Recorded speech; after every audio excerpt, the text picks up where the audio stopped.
মমতাকে ফাইল চোর কেন বলা হচ্ছে? তিনি সেদিন mobile, hard disk, pen drive, file সবই তো একসঙ্গে নিয়ে বেরিয়েছিলেন। দেখুন, আমার যেটা মনে হয় যে এই যে মোবাইল বলুন বা হার্ড ডিস্ক বলুন, তার মধ্যে ফাইলই থাকে, তথ্য থাকে, যেখানে নির্দিষ্টভাবে যারা এগুলো নাড়াচাড়া করেন তারা জানেন এগুলোকে ফাইলই বলে। শুধু কাগজের ফাইলই ফাইল নয়, আমরা সেখানে পশ্চিমবঙ্গ সরকারের বিভিন্ন ডিপার্টমেন্টের ফাইল দেখতে পেয়েছি মিডিয়ার মাধ্যমে, এবং 2022 সালের এটি বড় প্যাকেট দেখতে পেয়েছি। আর উনি বাইরে বেরিয়ে এসে অবৈধভাবে ঢুকেছিলেন, যা একটা দায়িত্বশীল সংস্থার যে তদন্ত চলছে সেখানে এখতিয়ার বহির্ভূতভাবে ঢোকা এবং তদন্তকে প্রভাবিত করা, এবং তদন্তকারী সংস্থা যা যা তথ্য নিতে এসেছিল সেইখান থেকে নিজের প্রভাব খাটিয়ে সেই তথ্য নিয়ে বেরিয়ে যাওয়া, এই গর্হিত অপরাধ নন বেলেবল সেকশনে যে কোনো মানুষ ভারতবর্ষের তার উপরে এই ধারা লাগতে পারে এবং আদালত তাকে কঠিন থেকে কঠিনতম শাস্তি দিতে পারে। তো পরিষ্কার তদন্তের কারণে যে ঘটনাটা খুব স্বাভাবিক, তারা ফাইল নিয়ে যাবেন, তথ্য নিয়ে যাবেন। কিসের ঘটনা ছিল না, 2020 সালের অনুপ মাঝি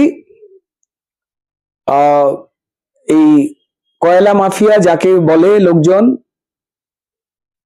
তার ব্যাপারে, এই কয়লা স্মাগলিং এর ব্যাপারে তার টাকা হাওয়ালার মাধ্যমে যে ঘুরেছিল এবং এই অবৈধভাবে টাকা এই প্রতীক জৈন এবং আইপ্যাকের যে অ্যাকাউন্ট সেখান থেকে ঘোরাবার ক্ষেত্রে ব্যবহৃত হয়েছে, এমনটাই অভিযোগ।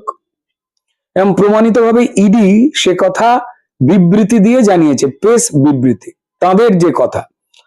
আমরা কেউই তো ইডির মুখপাত্র নই, তো এগুলো পড়েই জানতে পারি। এবং যে ঘটনা সেদিন মমতা বন্দ্যোপাধ্যায় ঘটিয়েছেন, প্রতীক জৈনের বাড়ি দৌড়ে বেড়াচ্ছেন, আইপ্যাকের অফিস দৌড়ে বেড়াচ্ছেন, কখনো বলে দিচ্ছেন যে প্রতীক জৈন নাকি তার দলের আইটি হেড, কখন বলে দিচ্ছেন ওটা আমাদের অফিস। এই যে বিভিন্ন মিথ্যে কথা যেগুলো বলছেন, সেগুলো সবাই জানে যে তৃণমূল দলের আইটি হেড অন্য একটি ছেলে।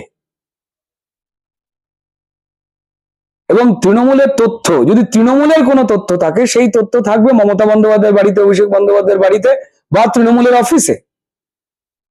ধরা গেল যে আইপ্যাক তাদের সঙ্গে কোনো কারণে কাজ করে, যে কাজই করুক। ধরুন আপনি আমি কথা বলছি, আপনার কাজ হচ্ছে ইন্টারভিউ নেওয়া, আপনি এখানে আসবার আগে আপনি কাউকে একটা ঘুষি মেরে নাক ফাটিয়ে আইন বিরুদ্ধ কাজ করে এসেছেন। তো আপনি আমার সঙ্গে ইন্টারভিউ নিচ্ছেন বলে পুলিশ বা কোনো তদন্তকারী সংস্থা আপনি কেন নাক ফাটিয়ে দিয়েছেন কারণ তা তদন্ত করতে পারবে না, আর সেই তদন্ত করতে আসবার সময় আপনি আমায় নিয়ে পালিয়ে গেলেন, এটা তো হতে পারে না।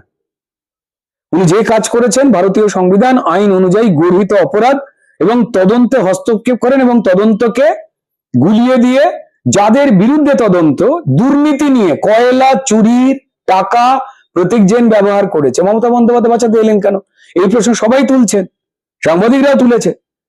তাহলে কয়লা চুরির টাকা কি মমতা বন্দ্যোপাধ্যায়, অভিষেক বন্দ্যোপাধ্যায় বা তৃণমূল দল তাদের সঙ্গে ভাগবাটোয়ারা হয়েছে?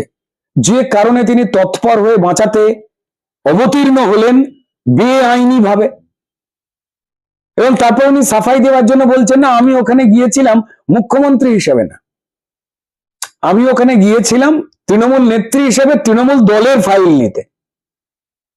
আচ্ছা আপনি বলুন, একটা চোরকে কেউ ধরে নিয়ে যাচ্ছে, আপনি সেই চোরের কাছ থেকে গুরুত্বপূর্ণ তথ্য ছিনিয়ে নিয়ে বললেন না এখানে উনি যেটা চুরি করেছেন, যে ফ্রিজটা মাথায় করে চাগিয়ে নিয়ে যাচ্ছেন, তার ভেতরে আমার বাড়ির একটা মাছ আছে।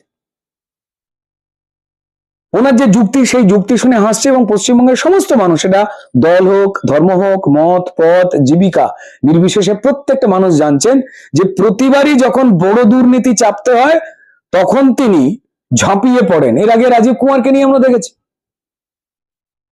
এবং সেখানে তদন্তকারী সংস্থাদের বেআইনি ভাবে গ্রেপ্তার করা দেখেছি। সেই সময় যদি সম্মানীয় কোর্ট বা এরা যদি ব্যবস্থা নিত, তো তাহলে এই কাজটা করবার সাহস তিনি পেতেন না।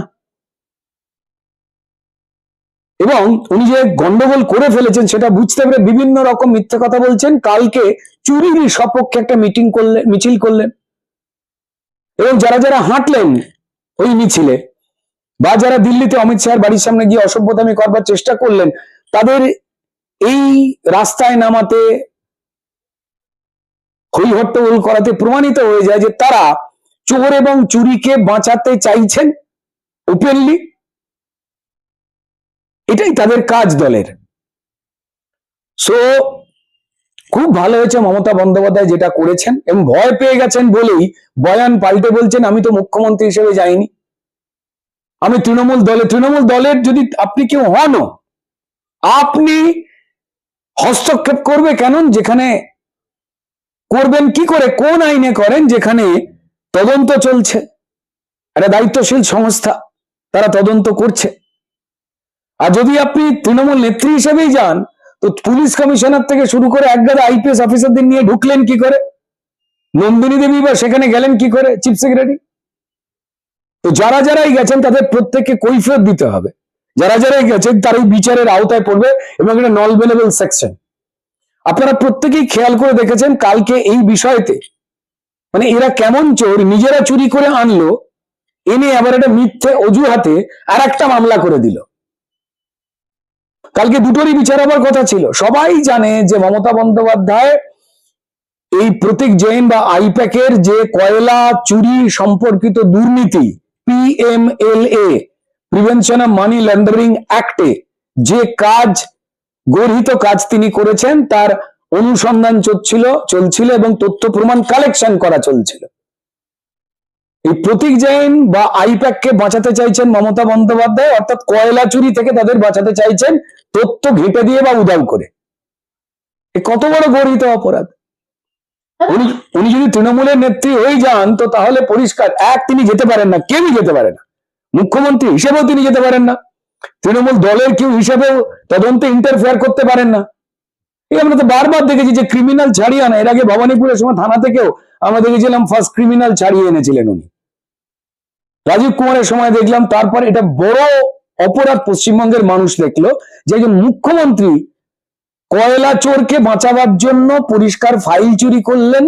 ফাইল মানে তথ্য, এখানে তথ্য চুরি করলেন, এবং এই তদন্তকে দুর্বল করবার চেষ্টা করলেন। প্রতীক জৈন বা আইপ্যাকের দুর্নীতিকে, কয়লা চুরির দুর্নীতিটাকে ঢাকবার চেষ্টা করলেন। বাইরে এসে মিছিল মিটিং করলেন। এখন নিজে বাঁচবার জন্য আমি তো মুখ্যমন্ত্রী হিসেবে যাইনি ফাইনি বলছেন, মানে ভয় পেয়ে গেছেন। এবং কালকে হাইকোর্টে যখন এই দুটো মামলা উঠবার কথা ছিল, তৃণমূলের লয়াররা, তাদের পোষা লয়াররা হুজ্জুতি করলেন এমন, যাতে বিচারপতি বিরক্ত হয়ে গিয়ে তৃণমূলের এই অসভ্যতামিতে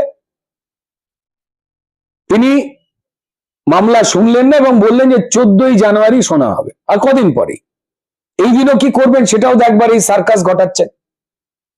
সারা পশ্চিমবঙ্গের মানুষ দেখে নিয়েছেন যে তৃণমূল মানেই হয় দুর্নীতি করো, নয় দুর্নীতিকে যে সমর্থন করো। রোজ যা তারা খবরের কাগজে পড়তেন, দেখতেন, নিজেরা সেই জ্বালায় জ্বলতেন, কালকে আরো পাহাড় প্রমাণ ভাবে মমতা বন্দ্যোপাধ্যায় এবং তৃণমূল দল সেটাকে স্পষ্ট করে দিলেন যে আমরা দুর্নীতির পক্ষে। দাদা, এখন প্রশ্নটা উঠছে যে তৃণমূলের আইটি ইনচার্জ আসলে কে? দেবাংশু বলছে সে নিজে দেবাংশু, কিন্তু মুখ্যমন্ত্রী তো বলছেন যে প্রতীক জৈন। দেখুন, আসলে উনি যে আইন ভেঙে, আইন বিরুদ্ধ কাজ করে প্রতীক জৈনকে বাঁচাতে কেন গেছেন? কারণ প্রতীক জৈনের সঙ্গে তাদের দুর্নীতির সরাসরি যোগাযোগ আছে। সেই জন্য যখন সাংবাদিকেরা জিজ্ঞেস করে যে এই কয়লা চুরির যে টাকা, তা কি নির্বাচনে ব্যবহার করেছে তৃণমূল, তাতে মমতা বন্দ্যোপাধ্যায় খেপে গিয়ে যা খুশি তাই বলতে শুরু করলেন, এবং পারলে ওই সাংবাদিককে কাঁচা চিবিয়ে খেয়ে নিতেন। এবং আমি জানি না বাকি অন্যান্য দায়িত্বশীল মিডিয়ার যে সাংবাদিকেরা ছিলেন, তারা আরো এই প্রশ্নগুলো করতে গিয়ে কি কারণে থমকালেন। তারা কি খুন হয়ে যাবেন তৃণমূলের হাতে সেই ভয়ে? যে আপনি এখানে ঢোকেন কোন এখতিয়ারে, কোন আইনে?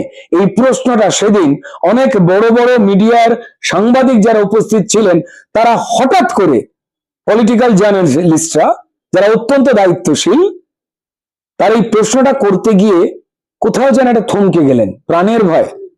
তৃণমূলের শাসিত এই রাজ্যে ক্রিমিনাল এবং পুলিশ তাদের বউ বাচ্চাকে হেনস্থা করবে বা পারলে খুনও করে দেয়, যা সব দিকে দেখতে পাওয়া যায়, জানতে পারা যায়, সেই ভয় থেকে সাংবাদিকরা থমকে থাকলেন।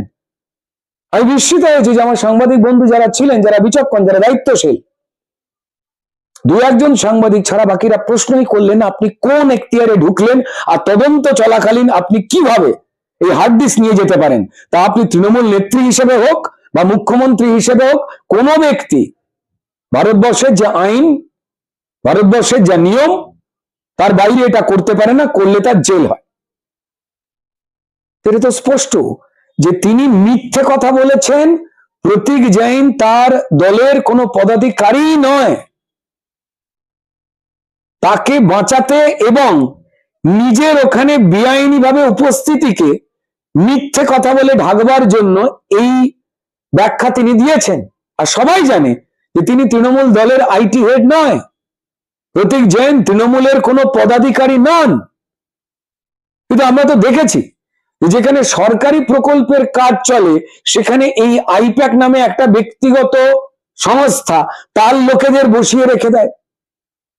তৃণমূলের সরকারি বিভিন্ন কাজে সরকারি অফিসারদের পরিচালনা করবার কাজে মমতা বন্দ্যোপাধ্যায় অন্যায়ভাবে, অবৈধভাবে সরকারি নিয়ম, দেশের আইনকে তোয়াক্কা না করে এই আইপ্যাককে ভেতরে গুঁজে দেয়। আবার এই মদন মিত্র কালকে বলেছেন যে এই আইপ্যাক চালায় তো অভিষেক। অর্থাৎ কি, যদি আইপ্যাক মানে অভিষেক হয় মমতা বন্দ্যোপাধ্যায়ের কথায়, এই মদন মিত্রের কথায়, তৃণমূলের বর্ষিয়ান নেতা, তো তার মানে আইপ্যাকের কয়লা দুর্নীতি ইজিক্যাল টু কি অভিষেকেরও কয়লা দুর্নীতি।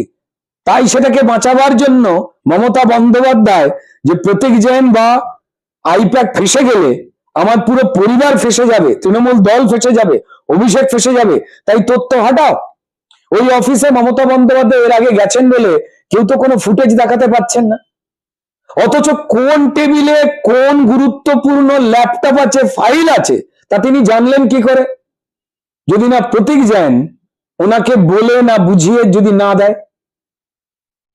দেখুন এই পুরোটাই গল্প এবং একটা দুর্নীতি চক্র রয়েছে এবং সেখান থেকে নজর ঘোরাতে দিল্লিতে হোক, কলকাতার রাজপথে হোক, তারা কয়লা চুরিটাকে সরিয়ে দিয়ে হঠাৎ করে মুখ্যমন্ত্রী এসআইআর, আমাদের নির্বাচনী তালিকা, ইলেকশন স্ট্র্যাটেজি। তৃণমূলের আবার নির্বাচনী তালিকা স্ট্র্যাটেজি কি? পশ্চিমবঙ্গে কোনো মানুষের মাথা ব্যথা নেই। আর দুদিন পরে যে স্ট্র্যাটেজি আর যে তালিকা বেরোবে, দুদিন পরেই তো বেরোবে। উনি যে মিথ্যে অভিযোগ করছেন যে ইডি চুরি করতে এসেছিল, খেয়ে দিয়ে কাজ নেই। আরে তৃণমূলের স্ট্র্যাটেজি মানে হচ্ছে কিভাবে ভোট চুরি করবে, সেটা ভুয়ো ভোটার দিয়ে এসআইআর আটকাতে গিয়ে তারা নাস্তানাবুদ হয়েছেন, এ সবাই জানে। এরপর যারা তৃণমূলের দুর্নীতির বিরুদ্ধে ভোটার, তিনি যে দলেরই হোক না কেন, তাদের বাড়ি থেকে যাতে বেরোতে না দেওয়া যায় তার একটা বন্দোবস্ত করবে, এটা তৃণমূলের স্ট্র্যাটেজি। এই বিএলওদের যেভাবে চমকে ছিলেন যে একটাও নাম কাটা যাবে না, যার ফলে এই 2200 বুথে 25 বছর ধরে কেউ মারা যায়নি, এই মিথ্যে তথ্যটা দিয়ে দেশকে বিভ্রান্ত করতে চেয়েছিল, তৃণমূলকে জেতাতে চেয়েছিল একটা অংশের বিএলএরা, তা তারা ধরা পড়ে গেছে, চাপ খেয়েছে, সব বুথেই লোক মারা যাচ্ছে, এখন সেই হিসেব বেরিয়ে পড়েছে। ঠিক তেমনি মমতা বন্দ্যোপাধ্যায় যেভাবে বিএলএদের থ্রেট করেছিলেন যে আপনাদের কিন্তু পশ্চিমবঙ্গে থাকতে হবে ইলেকশনের পরেও, মানে উনি ধরেই নিয়েছেন এই চুরির পদ্ধতি হয়ে গেলেই তবে তিনি জিতবেন এবং তিনি আবার এদের ঘাড়ে চেপে বসবেন। ঠিক তেমনি যারা প্রিসাইডিং অফিসার হন, যারা কাউন্টিং অফিসার হন ভোটে, তাদেরকে একই রকম ভাবে ভয় দেখিয়ে পাড়ার গুন্ডা হোক, পুলিশ হোক, দিয়ে থ্রেট করে ভুল কাউন্টিং করানো, ভুয়ো ভোটারদের দিয়ে ভোট দেওয়ার সুবন্দোবস্ত করা, ছাপ্পা মারার সুযোগ, এই থ্রেট দিয়েই মমতা বন্দ্যোপাধ্যায় করিয়ে নেয়। এটাই তো তাদের স্ট্র্যাটেজি তো সবাই জানে।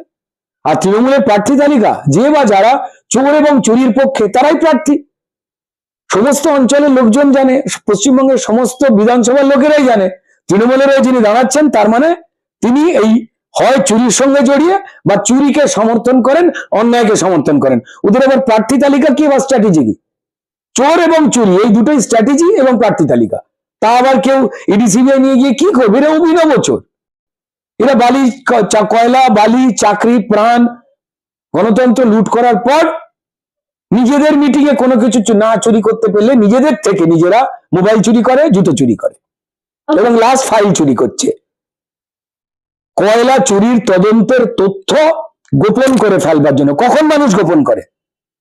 ওই মমতা বন্দ্যোপাধ্যায় তো পার্থ চট্টোপাধ্যায়কে বাঁচাবার জন্য পরিষ্কার যায়নি, বালুকে বাঁচাবার জন্য ইডি সিবিআই যখন তদন্ত করছে তখন তো যায়নি, অনুব্রতর ক্ষেত্রে তো যায়নি, কারণ সেখানে হিসেবের ভাগটা কম ছিল। এখানে হিসেবের ভাগ অনেক বেশি, যা ইডি প্রকাশ করেছে যে হিউজ টাকা হাওয়ালার মাধ্যমে এই আইপ্যাক এবং প্রতীক জৈন এদের মাধ্যমে ঘোরানো হয়েছে, তার তদন্ত ছিল। এই তদন্তের মধ্যে টাকা যদি তৃণমূল ভোগ না করে, তো তাহলে মমতা বন্দ্যোপাধ্যায় আইন ভেঙে পৌঁছলেন কেন, তা সবার কাছে স্পষ্ট। আমরা তাকিয়ে রয়েছি আদালতের দিকে। দেখুন, আদালতের বহু রায় রয়েছে, বিচারপতিদের রায় শিরোধার্য, কিন্তু এমন কিছু রায় আদালত দিয়েছে বা দেয় যে রায় মানবিকতার বিরুদ্ধে, মানুষের বিরুদ্ধে হয়ে যাচ্ছে। মানুষের দুঃখ যন্ত্রণা যারা দিয়েছে তারা বেঁচে যাচ্ছে। মানুষের জন্যই তো আইন, আদালত, পুলিশ, প্রশাসন, তাই না? যদি মানুষই বারবার দেখেন যে তাদের যারা লুট করেছেন, তাদের অধিকার যারা চুরি করেছেন তারা বেঁচে যাচ্ছে, যারা যোগ্য তারা নিষ্পেষিত হচ্ছে, যারা যোগ্য তারা অবহেলিত হচ্ছে, তারা লাথি খাচ্ছে, পুলিশের ডান্ডা খাচ্ছে, রক্তাক্ত হচ্ছে, তাদেরই চাল ডাল আবাস সব অধিকার লুট হয়ে যাচ্ছে, তো তখন তো পরিষ্কার আদালতের যে রায় তার প্রতি তো মানুষের একটা কষ্ট তৈরি হবে। চতুর্দিক থেকে আমরা শুনতে পাচ্ছি বলে কথাটা বলতে বাধ্য হলাম, কিন্তু আমাদের তো বিশ্বাস আদালতের উপর আছে। তো তাই সম্মানীয় মুখ্যমন্ত্রী, অনেকেই বলছে যে মুখ্যমন্ত্রীকে অ্যারেস্ট করা হলো না কেন, মুক্ত মুখ্যমন্ত্রী যেই হন না কেন, সেই চেয়ারের ক্ষমতা এতটা রয়েছে, তাকে অ্যারেস্ট করতে গেলে আর 5টা মানুষকে অ্যারেস্ট করতে গেলে যতটা সহজ রাস্তা রয়েছে আইন ভাঙলেই, ততটা করা যায় না। আদালতের কাঠখড় পুড়িয়ে তবে করতে হয়, এটা জেনে রেখে দিন। কেউ কেউ উদাহরণ দিতে পারেন হেমন্ত সোরেন, কেউ কেউ উদাহরণ দিতে পারেন দিল্লির অরবিন্দ কেজরিওয়াল। আদালত একটা ধাপে পৌঁছবার পরে তারপর সেটা সম্ভব হয়েছে। এখানে এত দ্রুত সেটা নয়। বামেরা গুলিয়ে দেওয়ার জন্য সেটিং ফেটিং হ্যান ত্যান অনেক কিছু জায়গায় বলছে, কিন্তু এটা তারা মানুষকে বলছে না যে একজন মুখ্যমন্ত্রীকে তিনি যে অপরাধী করে ফেলুন না কেন, দেন দেয়ার হঠাৎ করে তাকে গ্রেপ্তার করা যায় না। জামিন অযোগ্য অপরাধ করলেও তার কিছু পদ্ধতি আছে। এবার পরিষ্কার মানুষ তাকিয়ে রয়েছেন সম্মানীয় আদালতের দিকে, যে আইন তো সবার জন্য এক। তাহলে সেই ক্ষেত্রে সম্মানীয় বিচারপতি যদি আইনের সেই জায়গাটা যদি সম্মানের সঙ্গে তুলে ধরেন, তবে আমাদের সবার আস্থা ফিরবে বা আস্থা একটু অক্ষুণ্ণ হবে না। নাহলে বারবার এই ঘটনা ঘটছে।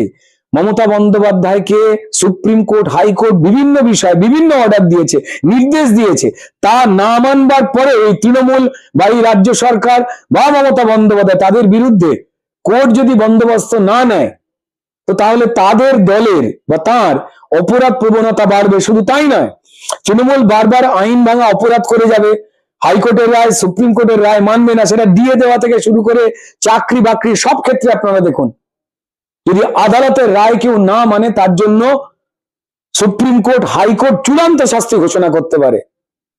আমি জানি না তারা কেন করেননি আদালতের রায় এই তৃণমূল এবং রাজ্য সরকার তৃণমূল পরিচালিত না মানবার পরেও।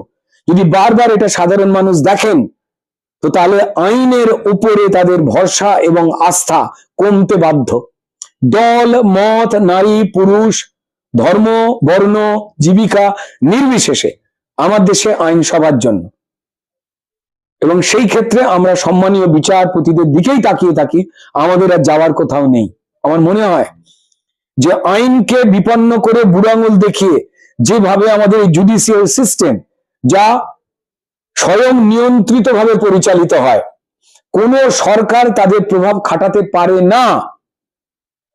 সেই জুডিশিয়ারির উপরে আমাদের আস্থা ভরসা এবং সম্মান রয়েছে, কিন্তু জুডিশিয়ারির নিয়মগুলো যারা মানছেন না, অর্ডার যারা মানছেন না, তাদের যদি জুডিশিয়ারি ব্যবস্থা ছেড়ে রেখে দেয়, তো তাহলে মানুষের কিন্তু জুডিশিয়ারির উপর যে অগাধ আস্থা, অসীম আস্থা, যে শ্রদ্ধা, যে সম্মান, যে ভয় রয়েছে, সেটা তো নষ্ট হয়ে যাবে। তখন মানুষ তো নিজের হাতে আইন তুলে নেবে, যে আইন তুলে নিয়ে তৃণমূলের ঝান্ডা নিয়ে বেরিয়ে পড়বে, খুন করবে তৃণমূলের ঝান্ডা নিয়ে বেরিয়ে পড়বে। কারণ তৃণমূল করলে আইন না মানলেও কিছু হয় না, বিচারপতিরা কড়া বক্তব্য বা রায় দিচ্ছেন না, এটা তো মনে হচ্ছে মানুষের। প্রশ্নগুলো উঠছে, তাই আপনাদের মাধ্যমে জানালাম। মুখ্যমন্ত্রী বলছেন যে আমি যা করেছি ঠিক করেছি, কোনো ভুল করিনি, ওরা আমার অফিসে ঢুকে চুরি করতে এসেছে। আমি যা করেছি ঠিক করেছি, আমার অফিস, এই কথাগুলোই তো মিথ্যে। তার মানে উনি বেআইনি কাজ করবেন, এটা আদালতকেও কোথাও যেন একটা হুমকি দেওয়া, যে দেশের আইন এবং নিয়ম মেনে একটি স্বায়ত্ত শাসনে চলা স্বাধীন সংস্থা, দেখুন নির্বাচন কমিশন তাকে কাজ করতে দিচ্ছে না। এরা সংবিধানের 324 নম্বর ধারা অনুযায়ী কেন্দ্রীয় নির্বাচন কমিশন কাজ করছে, সেখানে তার আন্ডারে কাজ করা বিএলও থেকে শুরু করে ইয়ারও থেকে শুরু করে যারাই রয়েছেন তাদের ধমকাচ্ছেন, চমকাচ্ছেন। এই রিভিউ যেটা চলছে এসআইআর এর, সেগুলো অব্দি বানচাল করার চেষ্টা করছেন, তাদেরকে জেলে পুরে দেওয়া হচ্ছে না। আবার কেন্দ্রীয় এজেন্সি তারা তদন্ত করছেন কয়লা চুরির, সেইখান থেকে তদন্ত প্রভাবিত করছেন এবং তদন্তের তথ্য নথি চুরি করে নিয়ে চলে যাচ্ছেন। আমার মনে হয় যে এটা কোথাও একটা আইনের প্রতি যাতে আস্থা ভরসা অটুট থাকে, এই মামলা নিয়ে এই কয়লা চুরির তথ্য মানে চুরি, সেই বিষয়ে আদালতের দিকে 14 তারিখে সবাই তাকিয়ে রয়েছে। মমতা বন্দ্যোপাধ্যায় যা বলছেন সবাই জানে মিথ্যে কথা, ওটা ওনার অফিসও নয়। ওনার অফিস কোথায়? ওনার অফিস তো নবান্ন, মুখ্যমন্ত্রী হিসেবে, আর দলনেত্রী হিসেবে ওনার অফিস তো ওই যেখানে রোহিঙ্গারা থাকে গুলশান কলোনির সামনে থাকা তৃণমূলের রাজ্য পার্টি অফিস, এই দুটোই তো ওনার রাজনৈতিক এবং সরকারি অফিস। তার বাইরে তো কোনো অফিস নেই। হ্যাঁ, ওনার বাড়িতে একটা অফিস আছে, এই বাইরে তো অন্য কোনো অফিস নেই, তার সরকারি দপ্তর আর পার্টি অফিস ছাড়া। তাই তিনি মিথ্যে কথা বলছেন, সবাই জানেন। এই কয়লা দুর্নীতিতে তারা জড়িয়ে রয়েছেন, এটা সবাই জানেন। নাহলে ইডি যা যা বিবৃতি দিয়েছে, এবং তিনি নিজেকে বাঁচাতে অপরাধ করে এত কি হলে যে আইন ভাঙতে বাধ্য হলেন। দাদা, অন্যদিকে দেখা যাচ্ছে দেবাংশু বলছে ইডি এবং সিবিআই মোদি এবং অমিত শাহের পোষা দুটি কুকুর। নরেন্দ্র মোদী এবং অমিত শাহের পোষা কুকুর ইডি এবং সিবিআই, এটা দেবাংশু বলেছেন? স্বাস্থ্য সাথী কার্ডে কারো চিকিৎসা হলে প্রবলেম তো থাকবেই। আমি দেবাংশু ভাইকে বলবো, এই ধরনের অসুখ সেরে যায় সঠিক ট্রিটমেন্ট করলে। নিশ্চয়ই যে কোনো সহৃদয় ব্যক্তি ও ট্রিটমেন্ট করে দেবে, দেখবেন তারপরে ভালো হয়ে গেছে। আরো আবার উনি বলছেন যে মমতা বন্দ্যোপাধ্যায় মোদির থেকেও সিনিয়র পলিটিশিয়ান। ঠিকই বলেছে। আমরা যতদূর শুনেছি যে একটা গুহা চিত্র পাওয়া যায়, সেখানে ডাইনোসরের ছবি আঁকা আছে, তার পিঠে কেউ বলে যে একজন মানুষকে নাকি বসে থাকতে দেখা গেছে, সে প্রায় হাজার হাজার বছর আগে। তৃণমূল বিশ্বাস করে ওটাই নাকি মমতা বন্দ্যোপাধ্যায়। তো ঈশ্বর ওদের সুমতি দিক, একদিন অন্তত ছুটি নিয়ে সত্যি কথা বলুক, এইটুকুই আমি চাইবো। দেখুন, এদের পাগল টাগল যে কোনো কেউ বলতে পারে, আমি বলবো না, কারণ পাগলের মধ্যে সততা থাকে, অভিসন্ধি থাকে না। এরা কেউ পাগল নয়। তাই এদেরকে যদি কেউ পাগল বলেন, তারা পাগল যাদের মস্তিষ্কে সন্তুলনের সমস্যা হয়েছে। সবারই হয়, শরীর হলে শরীর খারাপ হয়, মন থাকলে মনেরও কিছু সমস্যা হয়। তাই এই ধরনের কথা আমি একদম প্রয়োগ করতে চাইবো না। আমি আবার বলবো, যে কোনো ডাক্তার, ভালো ডাক্তার এদের জাপটে ধরে চিকিৎসা করলে দেখবেন ঠিক হয়ে গেছে। আর এসব বলছে না, কথা কথা। কৌস্তবকে কটাক্ষ করতে গিয়ে তাকে ছাগলও বলেছেন দেবাংশু।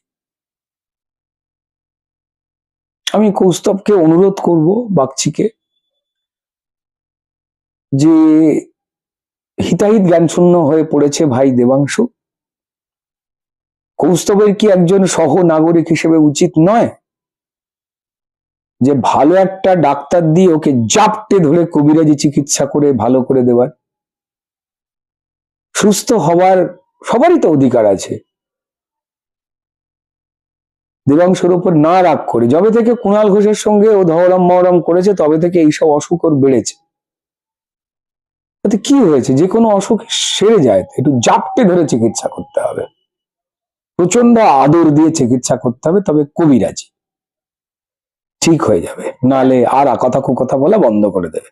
দাদা, আমার শেষ প্রশ্ন। মহুয়া মৈত্র বলছে বিজেপি হচ্ছে বেগুন আর তৃণমূল হচ্ছে বাঘের বাচ্চা। দেখুন, এইভাবে তিনি মানে তার দলের সিনিয়র নেতাদের পিতৃমাতৃ পরিচয় নিয়ে আকথা কুকথা নাইবা বলতে পারতেন। তিনি সাংবাদিকদের দু পয়সার সাংবাদিক বলেছিলেন। তিনি আমাদের হিন্দু ধর্মের যারা মানুষ রয়েছেন তাদের দুঃখ দিয়ে বলেছিলেন যে মুখ্যমন্ত্রীর বাড়িতে যে ধুমধাম করে কালী পুজো হয় সেই মা কালীকে নিয়ে বলেছিলেন মা কালী মদ ও মাংসের দেবী। তো যারা এই ধরনের কথাবার্তা বলেন তারা তো সুস্থ কেউ হন না। তো তারপর চিকিৎসার সমস্যা হচ্ছে বলেই সম্মানীয় সাংসদ মহুয়া মৈত্র বাঘের বাচ্চা বললেন তার দলের লোকজনকে। এবার কিছু কিছু লোকজন এটা নিয়ে আমি দেখেছি প্রশ্ন করছে যে বাঘ বাড়িতে এসেছিল নাকি কেউ সুন্দরবন বেড়াতে গিয়েছিল, এই ধরনের কথা। আমি এসব কথা বলতে চাই না। আমি শুধু একটাই কথা বলবো, যদি তৃণমূল দল বাঘের বাচ্চা হয়ে থাকে তো তাহলে কমলা লেবু নিয়ে চিড়িয়াখানায় গিয়ে মালগুলোকে ভরে দিন। তো আপনাদের কিন্তু বেগুন বলছে। বেগুন বলেছে তাও তো পরিষ্কার একটা সবজি। যে সবজি মানুষের উপকারে লাগে, ভাজায় লাগে, তরকারিতে লাগে, বেগুন ভর্তায় লাগে, কাজে তো লাগে। আমরা বাঘের বাচ্চা কোন কাজে লাগে মানুষকে, মানুষের রক্ত খাওয়া ছাড়া? এত স্পষ্ট করে দিলেন। বেগুন মানে আমরা সবজি, আমরা মেনে নিলাম, আমরা বেগুন অত্যন্ত নিরীহ একটি সবজি। ধন্যবাদ। আমি মহামৈত্রকে দেব। এবং যেহেতু বাঘের বাচ্চারা তো রক্তই খায়, তাই না? মহাদেবী, আপনি আপনার দলের সব নেতার সম্পর্কে সত্যি কথাটা এইভাবে যে বলে দিলেন যে আমরা রক্ত খেকো বুনো পশু, তার জন্য ধন্যবাদ।